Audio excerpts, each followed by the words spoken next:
Bienvenidos a una nueva edición de Cerrando las Puertas al Enemigo, segmento que se emite dentro del programa Va Padre.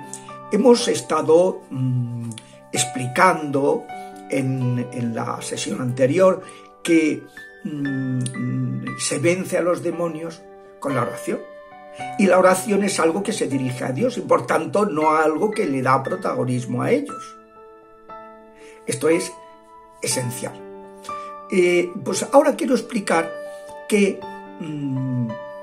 lo normal es que los demonios se escondan en los ambientes donde saben que pueden ser derrotados, donde ha llegado Jesucristo, se ha revelado a Jesucristo, el gran anuncio de la liberación, el perdón de los pecados y la liberación del demonio. Entonces ahí se esconde. Pero en los lugares donde la gente no sabe defenderse de sus ataques, pues entonces ahí sí se manifiesta y crean un régimen de terror que es el que han vivido los pueblos de la antigüedad o más recientemente las culturas animistas de África o de los indios americanos o las culturas de matriz hinduista del Oriente. Le escuchaba hace poco a un misionero que está en Nepal, es argentino, y contaba que decía: pero ¿cómo no voy a anunciar a Jesucristo a esta gente? Cuando llego a estos sitios me encuentro a veces con cristianos evangélicos o católicos incluso, que le dicen: déjalos en paz, ¿para qué les vas a hablar? Que ellos tienen sus creencias como nosotros tenemos las nuestras. Y él les responde: mira, primero Jesucristo nos mandó lo contrario, que id y predicar el evangelio, anunciárselo a todas las gentes, por tanto tienen derecho. Pero es que además, viendo cómo viven, o sea, viendo que viven en el terror a los demonios, por ejemplo los hinduistas, pues ¿cómo no voy a anunciarles la victoria de Jesucristo sobre los espíritus inmundos? No puedo dejar de decírselo, sería una inhumanidad, una auténtica inhumanidad, además de una desobediencia, como ya hemos dicho, al mandato expreso de Jesucristo. Donde reina el miedo a los malos espíritus, estos se convierten en dioses, y así son la mayoría en todas las religiones. En el mundo hay 2000 religiones. Bueno, pues una gran mayoría de estas religiones son religiones del terror. Por eso, claro, cuando viene Jesucristo, lo que hace es anunciar a un Dios. Dice que Dios es compasivo y misericordioso. No ha habido ninguna deidad de los pueblos, por ejemplo, de Egipto, Isis, Osiris, Horus, de los pueblos sumerios, que crearon al ser humano, como cuentan los mitos del Atrahasis o del Gilgamesh, para hacer el trabajo sucio. Como de los dioses de los griegos, que estaban todo el día maquinando perrerías contra los humanos. De los dioses de Roma, cultura animista. De los dioses de los hinduistas, de los dioses de los animistas de África o de América. Es decir, no ha habido ninguna cultura que hable de que que haya un Dios, que sea además el único Dios, el creador de todas las demás entidades, que sea el Señor de cielo y tierra, el creador de cielo y tierra, que sea bueno y compasivo. Esto es insólito, esto es una notición, esto es un anuncio impresionante.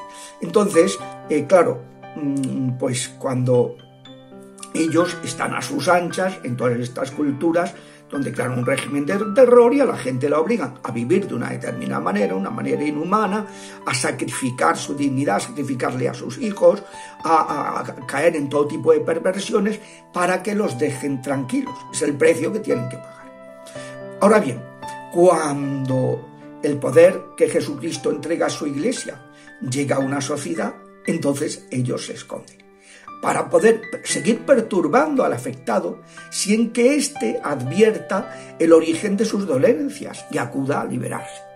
Entonces, por eso siempre en todo proceso de liberación suelen darse 3 etapas. Una primera de ocultamiento, están fastidiando a la persona, pero ya no sabe de dónde le vienen los palos, como lo del chiste del boxeador, dice: no, ese contrincante no tiene media bofetada, y dice: pues vigila mal árbitro porque aquí hay alguien que me está dando por todos lados. Bueno, pues lo mismo, la persona está viendo que le dan por todos lados, pero no sabe de dónde le vienen los palos. Pues fase de ocultamiento. Luego, fase de intimidación cuando son descubiertos. Cuando en un ambiente sobrenatural de adoración eucarística, de presencia mariana en un santuario, en tal, son obligados a manifestarse, entonces lo que hacen es intimidar, provocan unas manifestaciones terroríficas para infundir miedo y para evitar que la gente rece, para quitarles el poder que se les quita con esas oraciones, ¿no? Y luego ya una tercera fase que es de sometimiento. Empiezan a someterse, empiezan a perder poder progresivamente según van siendo expulsados, ¿no? Yo siempre le pongo que hay una familia que estaban muy afectados, sobre todo una persona de la familia, pero luego el resto también, pues estaban muy afectados. Le digo, ¿os acordáis cuando empezamos? La que se organizaba en la casa cuando empezábamos las oraciones, y veis ahora que empezamos invocando al Señor y diciendo, en el nombre de Jesús, déjale que haga la oración, que se siente como un ser humano y que escuche la oración y la reciba como una hija de Dios. Y que a la persona no le queda más remedio, el demonio la tiene que dejar. Y todo eso, o sea, es un cambio impresionante según se va avanzando en ese proceso. Por eso, cuando estas personas